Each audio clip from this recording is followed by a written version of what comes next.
પાદરાના ઘાયજ ગામે સહકારી આગેવાન અને દીનુ મામાના સુપુત્ર દક્ષેશ પટેલે મતદાન કર્યું। ઘાયજ ગામે મતદાન મથકે તેઓ મતદાન કરવા માટે પહોંચ્યા હતા।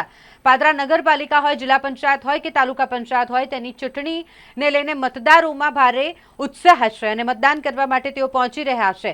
તાલુકા પંચાયતની 26 બેઠકો અને 6 જિલ્લા પંચાયતની બેઠકો માટે મતદાન થઈ રહ્યું છે અને તેવામાં ઘાયજ ગામે સહકારી આગેવાન તેમજ દીનુ મામાના સુપુત્ર દક્ષેશ પટેલ પણ મતદાન કરવા માટે પહોંચ્યા હતા। મતદાન કરી સૌને મતદાન કરવા અપીલ કરી। આજે સ્થાનિક સ્વરાજ્યની ચૂંટણી 2026 અંતર્ગત જ્યારે ગુજરાતમાં હર્ષો ઉલ્લાસ સાથે આજે મતદાનનો પર્વ ઉજવાઈ રહ્યો હોય ત્યારે હું પાદરા શહેર જનતાને, તાલુકાની જનતાને અને વડોદરા શહેર અને વડોદરા જિલ્લાની જનતાને નમ્ર અપીલ કરું છું કે આપ અવશ્ય મતદાન કરો અને લોકશાહીનો પર્વની ઉજવણી કરો।